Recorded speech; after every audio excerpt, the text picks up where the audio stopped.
Listo, entonces, pues el día de hoy vamos a hablar sobre tuberculosis. Como ya les dijo la compañerita, pues mi nombre es Daniela Cardona.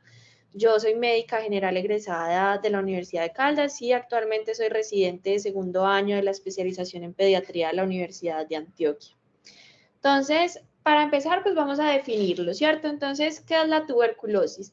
Y se ha hablado que es una enfermedad que es prevenible, curable y que es causada por una bacteria que se ha denominado Mycobacterium tuberculosis y que en un tiempo pasado también se hablaba como el bacilo de Koch, pues quien fue justamente quien lo describió.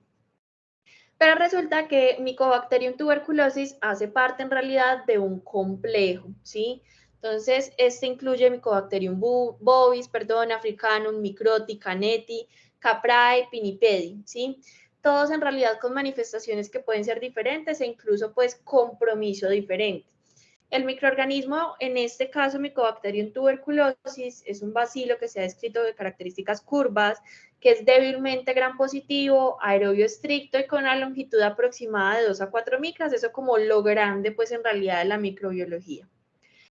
Vamos a hablar también de unas definiciones y unas clasificaciones que son muy importantes para entender el tema, que inicialmente puede que, digamos, sean un poco difíciles de pronto de asociar, pero que es necesario para poder continuar. Entonces, lo primero es cuando hablamos de una persona que es sintomática respiratoria, en este caso, pues, en población pediátrica, y es que hablamos de un niño con tos con o sin expectoración por más de 15 días, fiebre mayor de 8 días, sin ganancia de peso en 3 meses, entonces acá no es como tal que la haya perdido, sino no es la ganancia que esperamos en realidad o el crecimiento de este chiquito, disminución de la actividad e historia de contacto con un adulto con tuberculosis. Bacteriológicamente confirmadas cuando yo ya tengo aislamiento ya sea por baciloscopia, en cultivo en medio líquido o una prueba molecular positiva. Y clínicamente diagnosticado es el paciente que tengo con un cuadro clínico altamente sugestivo que vamos a ver más adelante, anomalías radiográficas o histopatología sugestiva o un nexo epidemiológico como habíamos hablado previamente. Otras definiciones, entonces hablamos de una tuberculosis pulmonar y es el caso que en realidad afecta lo que es parénquima bronquial, árbol laringotraqueobronquial y esta, ojo, porque también incluye lo que es tuberculosis laríngea y la tuberculosis miliar. La extrapulmonar es en realidad que afecta otro órgano que no son los pulmones, pero ojo porque, por ejemplo, la pleural hace parte de la tuberculosis extrapulmonar. Y ya el caso descartado es, por ejemplo, una persona que inició el tratamiento para tuberculosis, pero que por criterio médico y como resultado de las pruebas, como vamos a ver más adelante, definitivamente yo digo, este paciente no tiene tuberculosis. Ahora entonces vienen las clasificaciones. Entonces, clasificación según la historia de tratamiento. Entonces, un paciente nuevo es el que nunca ha recibido manejo para una tuberculosis. Tras un fracaso es el paciente que estaba en tratamiento, que tenga la osciloscopia o un cultivo positivo al cuarto mes o posterior de haber iniciado el manejo. El paciente que puede estar en recaída, y es que es un paciente que finalizó el tratamiento, que se consideró ya curado y que se diagnosticó nuevamente. Y tras pérdida de seguimiento es el paciente que interrumpió el manejo y que definitivamente se perdió y que en realidad lamentablemente en nuestro medio sucede de una forma común. Y también se deben clasificar los pacientes si tienen o no infección por VIH. ¿Por qué? Porque esto obviamente los hace más susceptibles no solamente a la infección, sino también a las complicaciones, ¿sí? Y a obviamente pues la cronificación de la enfermedad. Otras definiciones, esto pues obviamente es todo derivado de la resolución del ministerio, hablamos del paciente curado y es cuando ya tienen el tratamiento completo y que tenga 3 o más cultivos negativos consecutivos con un intervalo de por lo menos 30 días entre ellos. Tratamiento terminado, el que recibió todo el esquema que ya habíamos instaurado y que vamos a ver obviamente más adelante, si constancia de 3 o más cultivos negativos consecutivos, con al menos 30 días de intervalo, perdón.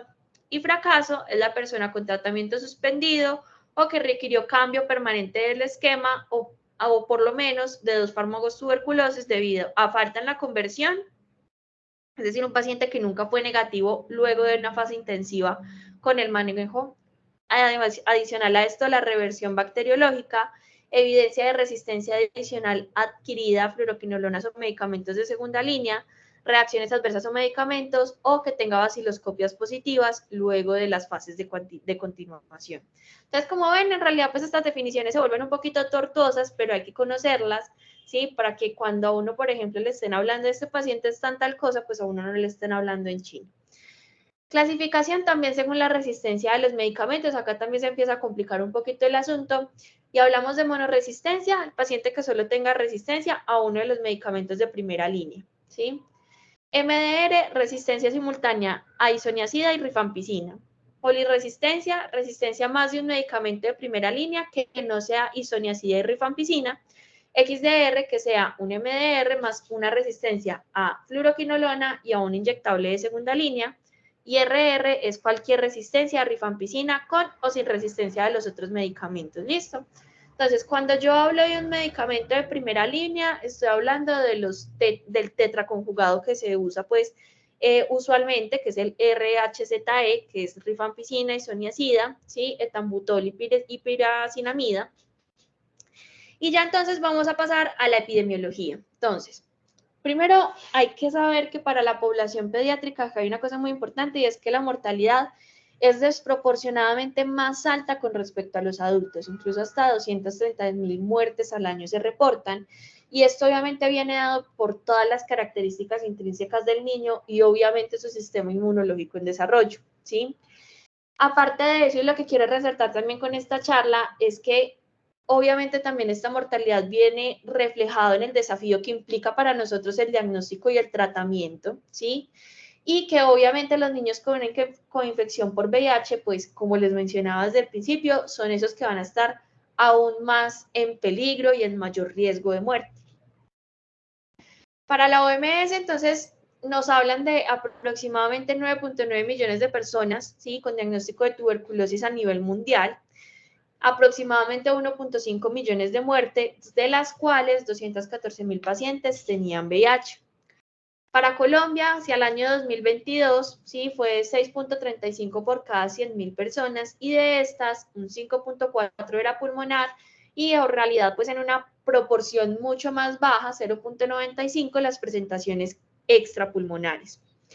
Dentro de los factores más importantes, desnutrición, y mira la proporción tan alta que tenemos para nuestro país, 16 a 71%, entonces recordemos que aparte de que son niños, vivimos en un país en que vemos desnutrición como un motivo de consulta frecuente, no solamente en el área rural, sino también en el área urbana, y la coinfección por VIH está en un 13.36%.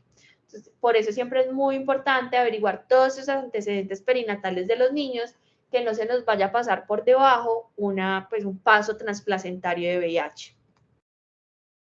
En Colombia, entonces, ¿cómo estamos? Nos hablan de una incidencia de 22 casos y pues aproximadamente una tasa de mortalidad de 2.1 casos por 100.000 habitantes.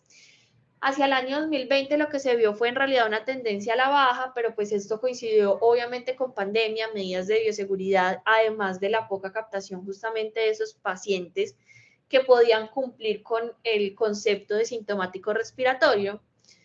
Y en cuanto a los casos y los grupos más afectados, se describen entre los 25 a los 34 años, los mayores de 65 años, y por fortuna en realidad pues la proporción en niños fue mucho más pequeña, un 2.2%. Pero ¿por qué les comento pues estas cifras de adultos? Y es porque hablamos incluso desde las definiciones que ese nexo epidemiológico es supremamente importante para considerar el diagnóstico. Entonces, acuérdense que dentro de la historia clínica pediátrica siempre hay que resaltar con quién vive el niño, ¿listo?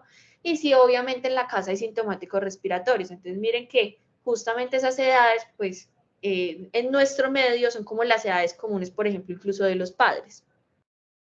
Dentro de las comorbilidades, entonces, desnutrición, como ya hemos hablado, VIH, diabetes mellitus, EPOC, pues obviamente son a pacientes adultos, pero aquí también incluye todos nuestros niños con patologías crónicas, por ejemplo, con fibrosis quística, con displasias broncopulmonares y los pacientes con enfermedad renal crónica. Poblaciones afectadas, la principal, privados de la libertad, afrodescendientes e indígenas. Entonces, si bien pues cualquiera puede tener tuberculosis, estas son poblaciones que son de riesgo y que obviamente en nuestra atención pues también debe tener un bajo umbral de sospecha justamente para este tipo de diagnósticos, y miren que empiezan a aparecer la población migrante también como una de esas poblaciones de riesgo. Entonces, ojo, porque cada vez vemos pacientes de origen venezolano, pues en este caso digamos que es como lo que hemos visto más en nuestro medio, y que también tienen este riesgo pues o se han clasificado en estos grupos. Habitantes de calle y trabajadores de la salud, que también pues en nuestro caso estamos ahí metidos. ¿Cuáles son las territoriales que más han reportado casos? Entonces, en primer lugar, Antioquia. Entonces, ojo porque es donde nos estamos desempeñando, donde muy probablemente ustedes van a hacer sus rurales. Santiago de Cali, Bogotá, Valle del Cauca, Santander, Barranquilla, Norte de Santander y Risaralda. Ahora entonces vamos a hablar sobre la transmisión. Entonces, en realidad la transmisión es persona a persona y se da a través de gotas, ¿sí? Con moco que quedan transportadas y suspendidas en el aire. Como les hablaba, entonces, muy importante siempre establecer si ese niño tiene un contacto, un nexo con esos adultos de riesgo, que esté en un país con una prevalencia elevada, Colombia. El hacinamiento, entonces, no solamente es con quién vive el niño en la casa, sino cuántos viven en la casa y cuántas habitaciones tienen en la casa, con quién duerme el niño. Uso de sustancias psicoactivas endovenosas, que no es lo usual en nuestra población pediátrica, y trabajadores sanitarios que atienden población de alto riesgo. Vamos entonces ya ahora a pasar a la fisiopatología, luego de que conocemos cómo se transmite. Entonces, primero hay que tener claro que hay una puerta de entrada que en la gran mayoría de los casos va a ser obviamente las vías respiratorias, y que los ganglios linfáticos de drenaje van a jugar un papel muy importante en esa primera respuesta. Entonces, ¿qué tenemos? Una persona que tiene tos y que tiene la capacidad de producir las gotas, ¿sí? Y que estas flotan en el ambiente y que obviamente quedan suspendidas con los bacilos que llegan posteriormente a los alvéolos. ¿Qué pasa en los alvéolos? La idea es que se dé toda una respuesta inflamatoria y que sean fagocitados y destruidos principalmente por macrófagos. Y aquí digamos que es muy importante justamente lo que van a hacer las células dendríticas, quienes van a ser como esa primera célula en la que va a hacer ese llamado a los ganglios linfáticos, sí, cercanos, para la producción por medio pues de una respuesta TH2, y que se tenga pues como la posibilidad de que estos macrófagos sí tengan la respuesta, esto también mediado por interleuquina 12, que va a ser muy importante. Ahí entonces hablamos de una primoinfección tuberculosa, ¿sí? En el caso en que, listo, el cuerpo pudo defenderse, hizo la fagocitosis, no pasó a más.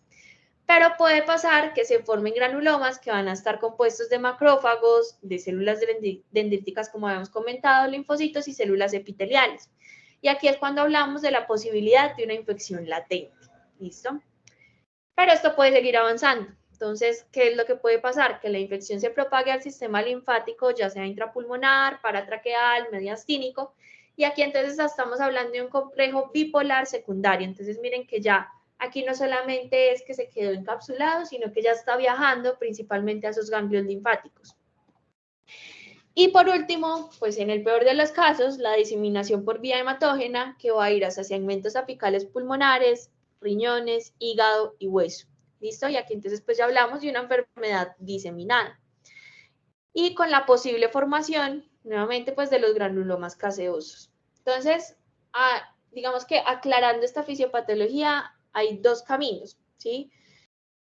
El paciente que definitivamente va a estar enfermo, que va a estar sintomático, pero también vamos a tener el paciente que va a estar con una primoinfección asintomática, ¿sí? Y que esa primoinfección asintomática puede generar también una memoria inmunológica con una prueba de tuberculina positiva que vamos a ver más adelante. Entonces, en conclusión, vamos a tener tres escenarios grandes. El paciente que se expuso pero que no desarrolló infección, el paciente que sí tuvo la infección pero no hay enfermedad, o el paciente que definitivamente desarrolló el curso de la enfermedad. Esta imagen pues es básicamente para explicarles eso que sucede desde esa parte inmunológica, y es justamente cuando entra el bacilo, la respuesta de esos linfocitos TCD4 por medio de la interleuquina 12, ¿sí? Entonces, ojo, entonces célula dendrítica que me va a hacer, que va a también jugar un papel muy importante en la liberación de interleuquina 12, que esto va a propiciar que se dé la liberación de linfocitos TCD4 y estos linfocitos TCD4 pues van a ser justamente los que también tienen que ver con liberación de interleuquina 4, con interferón y el interferón gamma y la interleuquina 2 y nuevamente con la activación de los macrófagos que como hemos hablado pues van a ser o tienen ese papel fundamental en ese primer control de la enfermedad. Ya entonces para el diagnóstico, entonces lo que habíamos hablado, dependemos de los factores de riesgo, de la evidencia clínica, radiográfica y microbiológica.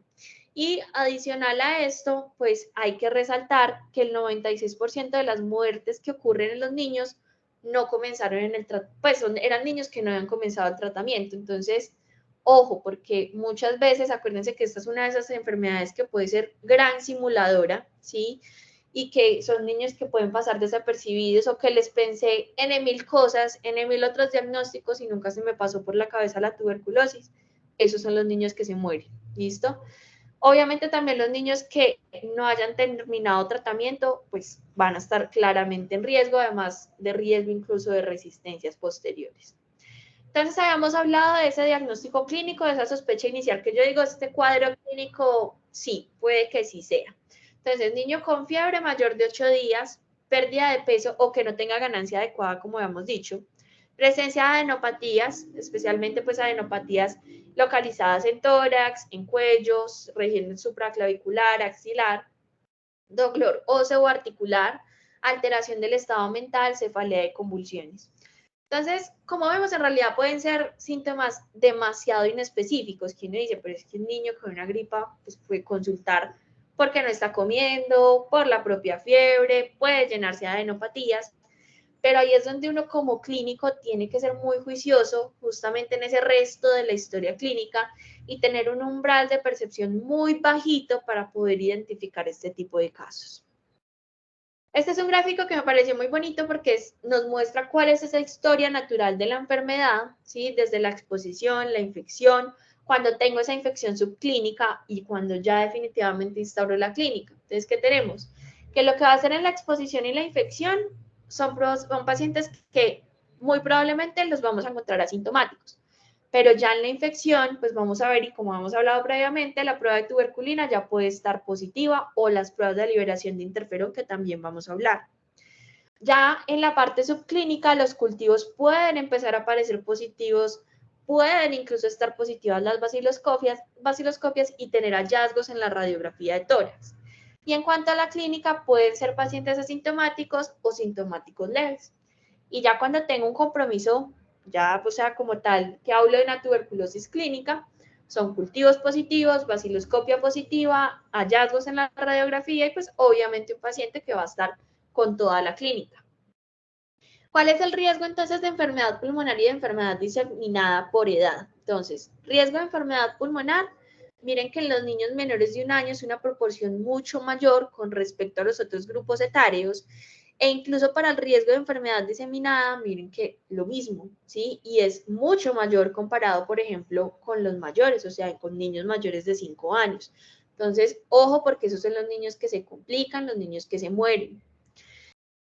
Vamos entonces ya a hablar sobre el diagnóstico radiográfico. Entonces, linfadenopatías mediastinales pueden aparecer, listo, que también se pueden describir en localización iliar o subcarinal, entonces, ojo, a veces puede que en el ojo de uno al ver las imágenes no sea tan diciente o tan claro, pero entonces puede que para los radiólogos que obviamente pues tienen el ojo mucho más entrenado para este tipo de cosas, pues si se lo reportan, cuidado con este tipo de cosas.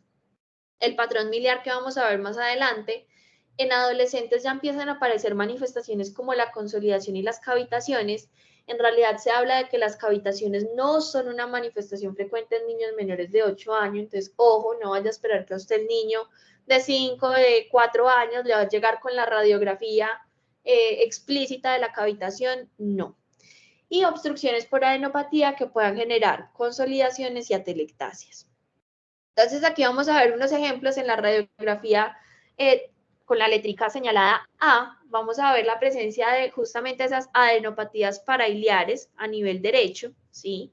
Aquí los podemos ver cómo está. Radiopacidad. En la imagen B vamos a ver entonces ya lo que puede ser una imagen de tipo consolidación y atelectasia. Entonces, espérenme, les coloco el puntero. Acá. Entonces, vemos acá la imagen de consolidación y aquí con la atelectasia a nivel basal inferior. Este es el patrón miliar, ¿listo? Entonces, miren que es una radiografía que de entrada se ve muy fea.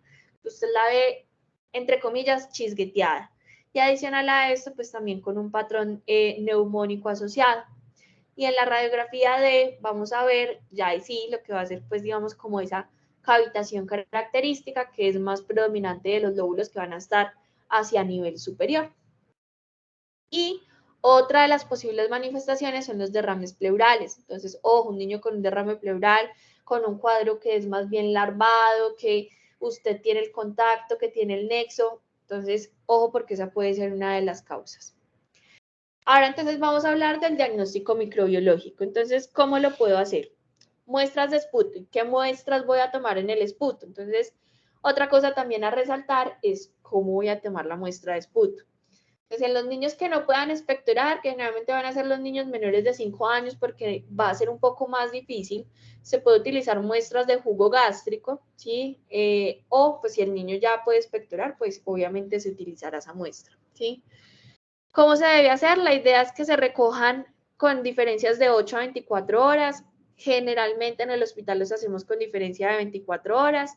Y en la literatura hablan de que al menos una sea en la mañana. No sé si ustedes lo han visto en la práctica, pero lo que hacemos rutinariamente es que se toma casi siempre en horas de la mañana antes de que el paciente, por ejemplo, ingiera si estamos tomando en jugo gástrico. Cultivo en medio líquido, entonces la idea es que de esas muestras que se toman de esputo, entonces se tomen muestras para cultivo de las tres. En las tres también se tome baciloscopia para tinciones con Sid-Nielsen y al menos una de estas también se debe procesar una prueba molecular, aunque también pues he visto en la práctica que se solicita PCR, pues prueba molecular, incluso a las tres muestras, pero en la guía colombiana y lo que dice la literatura es que al menos una de esas debe tener prueba molecular. Y las que son no en esputo, entonces hablamos de PPD, ¿sí? O prueba de Mantox, y IGRA, que es en realidad los que hablábamos del test de interferón, que vamos a ampliar un poquito más. Entonces, en este artículo me pareció muy bonito porque nos muestran cuál es esa sensibilidad y especificidad de las diferentes muestras. Y vemos que en realidad pues, la baciloscopia tiene una sensibilidad muy baja, es decir, si usted tiene una baciloscopia negativa, eso a usted no le descarta para nada el diagnóstico, pero una especificidad que es relativamente buena. El cultivo, lo mismo, no le descarta si es negativo, pero una especificidad hasta del 100%. Y miren cómo las pruebas moleculares, el GeneXpert o el Ultra, pues tienen una sensibilidad un poco mayor e incluso miren que en cuanto a la toma o al tejido en donde se realiza, pues también puede aumentar, por ejemplo, de ganglio linfático, y la especificidad en general es muy buena. ¿Listo? Las pruebas del lipoarabinomanano, pues en realidad muy baja sensibilidad, la especificidad tampoco es que sea la mejor comparada, por ejemplo, con otro tipo de pruebas como una baciloscopia que está disponible mucho más fácil. En la literatura también se habla de que el lavado broncoalveolar puede mejorar la calidad de la muestra, pero pues obviamente no aumentará el rendimiento y es invasivo, requiere una sedación en muchos casos, pues en población pediátrica y pues todas las complicaciones que conlleva. Entonces, pues no es como a todos los pacientes le vamos a hacer lavado broncoalveolar porque sí, en realidad pues eso sería con unas indicaciones muy claras y obviamente pues en conjunto al concepto de neumología. Entonces vamos a hablar con las pruebas inosputo para tuberculosis. Entonces tenemos la PPD, que es el test de tuberculina que se realiza en piel, y el IGRA, que es lo que les comentaba, que es en sangre, esas muestra en sangre, y lo que mide es la liberación de interferón por parte de las células T, ¿sí? Y obviamente, pues esto es a exposición de antígenos específicos para tuberculosis.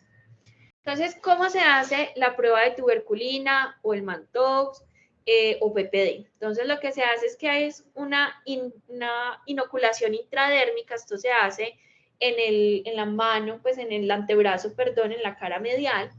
La idea es que se haga una inoculación de 0.1 milímetros de derivado proteico purificado. Ellos incluso colocan el tipo de aguja, la aguja con calibre 27, y la idea es que debe formar una pápula de 6 a 10 milímetros. Entonces, miren que de entrada esto tiene un montón de reglas que si no se cumplen a cabalidad, pues yo no puedo hacer una lectura adecuada de este tipo de pruebas. Entonces, aquí empezamos a ver que se vuelve una prueba que puede ser muy subjetiva y muy dependiente del operador. Y la lectura se debe realizar a las 72 horas. Entonces, cuando yo digo, bueno, a este paciente sí le puedo hacer una tuberculina porque estoy pensando que sí me va a salir positiva.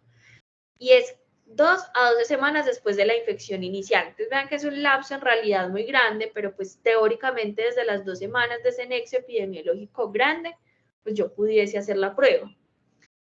Lo otro es que se debe verificar el diámetro de la induración y no del eritema. Entonces vemos acá, por ejemplo, sí, que el eritema se puede extender mucho más, ¿sí? A lo que, por ejemplo, está demarcado. Pero en realidad lo que importa es a la palpación que haya induración, ¿sí? Y eso es lo que se mide más, no el eritema. Y otra cosa a tener en consideración, y que es muy importante para población pediátrica, es que las vacunas por virus vivos atenuados pueden positivizar la prueba incluso hasta 4 a 6 semanas de que se hayan vacunado los pacientes. Entonces, ojo también a la hora de interpretarlo. ¿Cómo entonces voy a decir si me salió la prueba positiva o me salió negativo? Entonces, menor de 5 milímetros, cualquier grupo, negativo. Mayor de 5 milímetros, es decir, entre 5 a 10, entonces van a ser justamente todos esos pacientes que van a tener factores de riesgo. En nuestro caso, un paciente, por ejemplo, con desnutrición grave, con pues que estén características de marasmo de Kwashiorkor, que tenga infección por VIH, que esté inmunosuprimido, entonces ojo con los pacientes oncológicos, ojo con los pacientes que están recibiendo quimioterapia. Y yo hablo que es positiva también cuando está mayor de 10 en los niños que obviamente no pertenezcan a los grupos previos, inmunocompetentes y también en trabajadores de la salud. El test de IGRA que les había comentado, que es el de interferón, entonces hay disponibles dos pruebas, ¿sí? Está el cuantiferón, que en realidad esta es por una técnica de LISA y lo que mide son las unidades internacionales de interferón por mililitro. Y el T-Spot, que es por otra técnica, que es el Spot, ¿sí? Que es similar al LISA, pero este lo que mira es como unos puntos en específico. Y este lo que hace es que mide la cantidad de células que liberan interferón, no el interferón como tal. La diferencia entre ambas, pues en realidad es más hacia la parte molecular, pero en rendimiento se habla de que son muy similares. Pero entonces la verdadera comparación viene entre, bueno, entonces uso tuberculina o uso test de IGRA, ¿cierto? ¿Qué hemos, pues, o qué es lo que recoge la literatura? La prueba de tuberculina es mucho más barata, usted la puede tener incluso en un primer nivel de atención, pero ¿cuál es el problema? Que vimos que eso puede tener reacción con vacunas de virus vivos atenuados e incluso pues que incluye la vacuna de BCG, que requiere 2 visitas, porque entonces acuérdense que la lectura se hace con una diferencia de 72 horas, entonces yo coloco la prueba y el paciente debe volver para la lectura. Y lo que les dije desde un principio, requiere que sea un personal que está entrenado tanto para la aplicación como para la lectura de la prueba. Y del IGRA, pues obviamente va a ser más costoso, que es lo bueno, que tiene mayor especificidad y especialmente en pacientes inmunocomprometidos, que solamente es una visita porque es una muestra en sangre y que la variabilidad de los resultados pues no va a variar porque es o está o no está, punto. Adicional a esto, pues en realidad, en cuanto a rendimiento, por ejemplo, de sensibilidad, es muy similar a ambos, ¿sí? Tanto la tuberculina como los test de IGRA, pero el test de IGRA sí puede tener un poco, pues una especificidad un poco mayor, ¿sí? Y la especificidad, pues justamente se debe a que los test de IGRA no hacen esta reacción cruzada. Como les comentaba, pues una gran ventaja es la visita única y la Academia Americana de Pediatría nos recomienda que estos test se hagan en niños menores de 2 años, pues recomiendan, perdón, no se recomiendan en niños menores de 2 años, pero permite el uso del IGRA, ¿sí? Y es muy importante resaltar que igual yo puedo tener un falso negativo, ¿sí? Entonces tampoco es que uno diga es que la prueba ya es la panacea, con esto ya le voy a definir. No, en realidad todo hay que saberlo interpretar y obviamente teniendo pues como esas probabilidades pretest muy claras. El test de ADA o la adenosina deaminasa es útil solamente para diagnosticar tuberculosis en líquido pleural, meningio u otras serosas. De resto, a usted no le sirve para nada más. Y adicional a eso, si usted recoge ya un líquido, por ejemplo, a nivel pleural, eso ya de entrada también debe ir con cultivo. Estos son los valores que se proponen de referencia. En realidad, pues es difícil porque vean que también requiere una temperatura en específico y el rendimiento pues tampoco es que sea pues una cosa wow.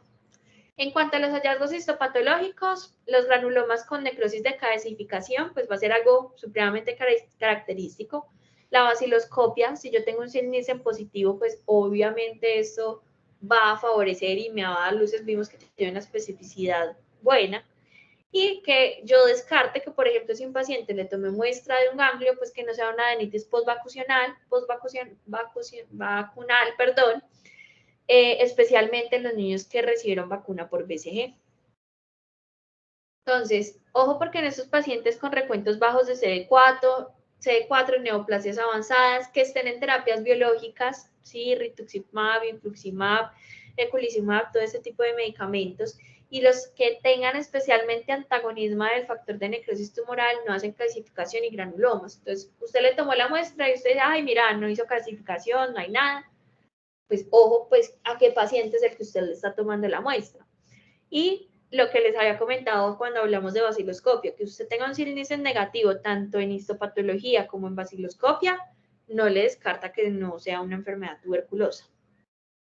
Este es un cuadrito entonces que nos propone la resolución del ministerio y me parece muy chévere, especialmente la parte inicial, porque usted no va a tener el cultivo para tomar decisiones de si le va a iniciar tratamiento o no a esos pacientes. Entonces, ¿qué dicen? Obviamente, si usted tiene una prueba molecular positiva, osciloscopia positiva, radiografía positiva, arranque tratamiento.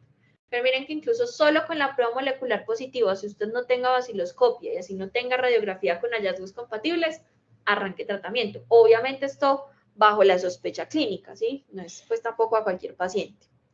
Si tengo osciloscopia positiva, radiografía positiva y la prueba rápida negativa, de igual forma, arranque tratamiento.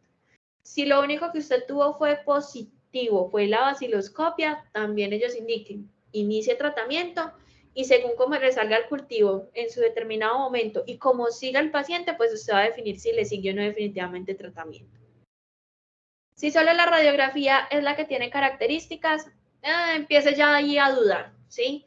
Entonces puede que si usted vea mejor dicho, el patrón supercaracterístico como les habíamos visto ahorita, pero si usted tiene el resto negativo, descarte otras cositas, ¿sí? Entonces vaya buscando que ese paciente no tenga otras cosas, por ejemplo, una fibrosis quística, que ese paciente no tenga, por ejemplo, otras cosas, por ejemplo, de neumopatías intersticiales. Entonces, ojo con eso. Y ya cuando usted tenga el resultado del cultivo, pues va a ver si el resultado es positivo, así usted el resto de cosas les de salido negativo, continúa tratamiento y finaliza. Si el cultivo es negativo, pero las otras cosas, por ejemplo, le salieron similares a como habíamos visto aquí inicialmente, usted mira también cómo fue pues cómo se hizo la muestra, cómo se procesó el cultivo, porque en realidad pues son cultivos que a veces son difíciles. Y si usted ve que definitivamente todo bien, pero que el paciente sigue maluco, que a usted no le gusta como la evolución, continúe tratamiento. Resultado negativo y solo la baciloscopia positiva, lo mismo, mire la evolución clínica del paciente y siempre, siempre esté pensando en diagnósticos diferenciales. Entonces, ojo, si bien hay que tener un umbral muy bajito para este tipo de diagnósticos, pues tampoco es que usted se va a casar con esto y usted dice hasta la muerte que es una tuberculosis, no. Siempre piense cuando tenga este tipo de resultados, ¿será que es algo más y yo no me lo estoy pescando? Resultado negativo en el cultivo, radiografía positiva, continúe tratamiento también según la evolución clínica, pero lo mismo, mi mensaje es siempre tenga ahí, que siempre le pique la idea de, ¿será que no es? Y obviamente si todo es negativo, pues considere, sí, definitivamente que puede hacer otro diagnóstico. Este entonces es el algoritmo de diagnóstico y también de tratamiento en los pacientes menores de 5 años. Entonces aquí les hago una cuña y es muy importante que ustedes tengan claridad en esto porque si no se van a confundir con lo que sigue. Entonces, niños menores de 5 años en los que yo tengo un nexo epidemiológico, así yo no tenga clínica, esos pacientes, como vamos a ver ya en este algoritmo, requieren estudio y probablemente, según lo que me salga, incluso un tratamiento profiláctico que vamos a ver. Pacientes mayores de 5 años que tengan nexo, pero los estudios iniciales que yo realicé son negativos, ese paciente muy probablemente no va a requerir ni profilaxis, ni tampoco va a requerir nada adicional. Ojo, esto es diferente a cuando yo definitivamente digo el paciente tiene tuberculosis. Este es el niño que tuvo un contacto, que tuvo un nexo, pero cuando yo digo el paciente tuvo tuberculosis, pues obviamente el manejo es de tuberculosis que vamos a ver. Entonces, este es el niño menor de 5 años que tuvo el contacto, que tuvo ese nexo. Entonces, ¿qué hay que hacer?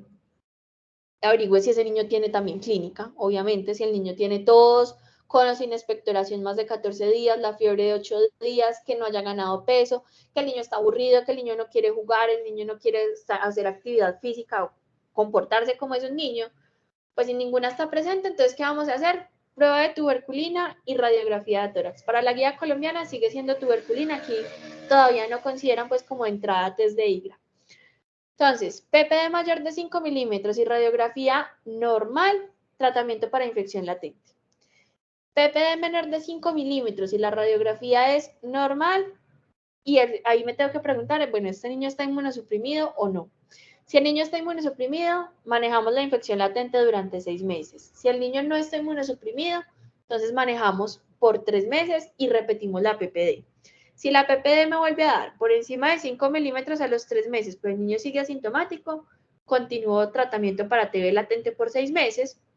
Y si la PPD me da menor de 5 a los 3 meses y el niño sigue asintomático, puedo suspender el tratamiento. Nos devolvemos a esta parte del algoritmo.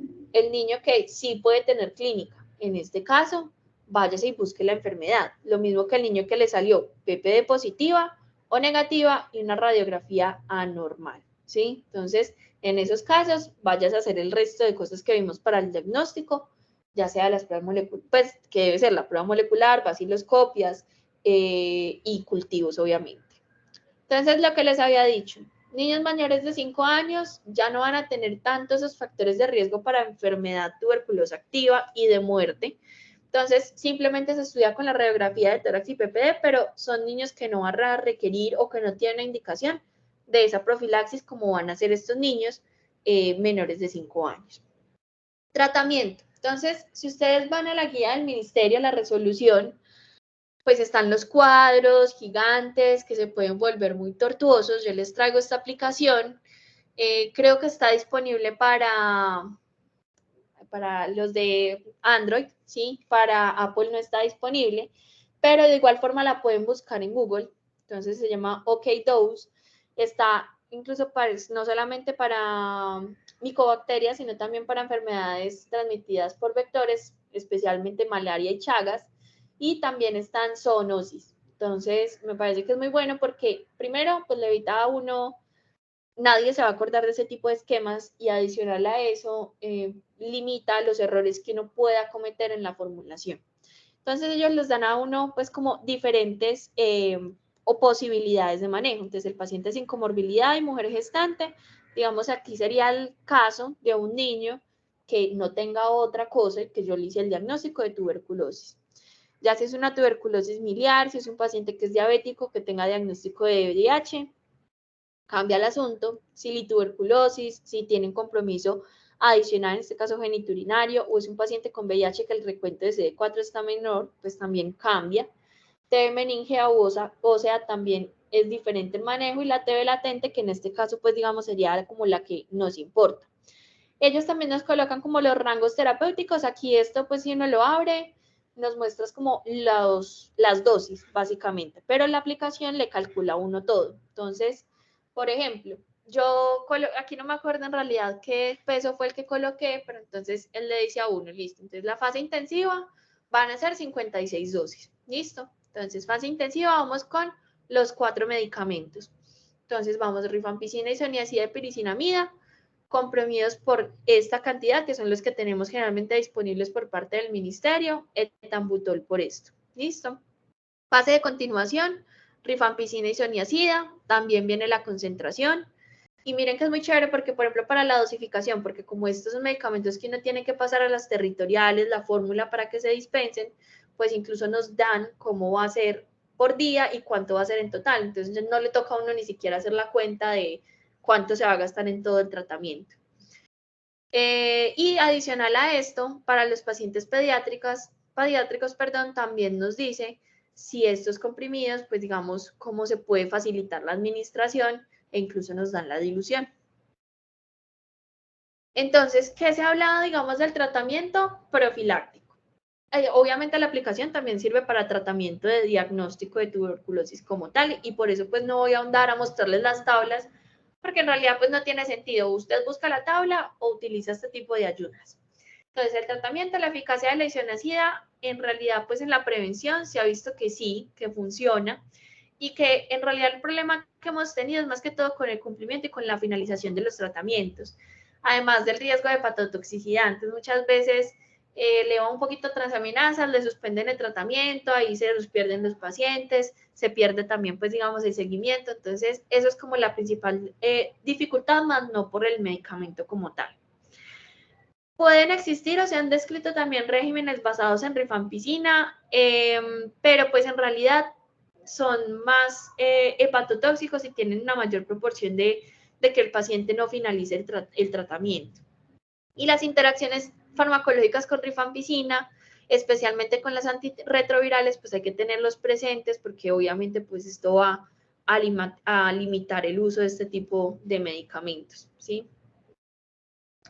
¿Cuál va a ser el seguimiento de estos niños en profilaxis? No le haga transaminasas porque entonces si no usted va a estar asustado y azarado que le tiene que suspender entonces el medicamento.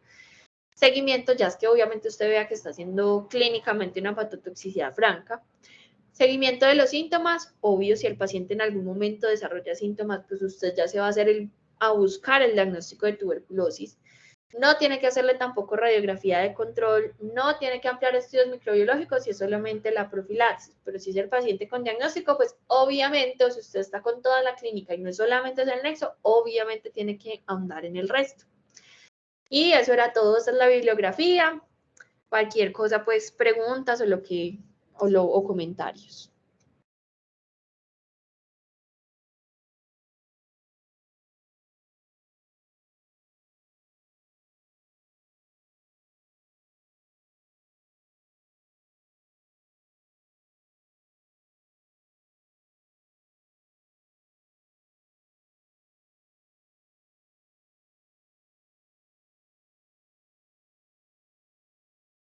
Profe, súper claro todo. Solo tenemos como una preguntita. De pronto, ¿usted nos permite como subir esta charla al canal de YouTube del Semillero? Sí, claro, de una no hay problema. Dale, muchísimas gracias. Listo. Bueno, no, igual pues si les surgen dudas o cualquier cosa, pues lo que necesiten, tampoco soy la experta, pero pues lo que necesitan, espero que hayan aprendido, que les haya gustado y ya básicamente eso. Muchísimas gracias, estuvo súper bueno. Muchas gracias. Listo, bueno, gracias a ustedes por asistir, conectarse, que tengan un resto de lindo día.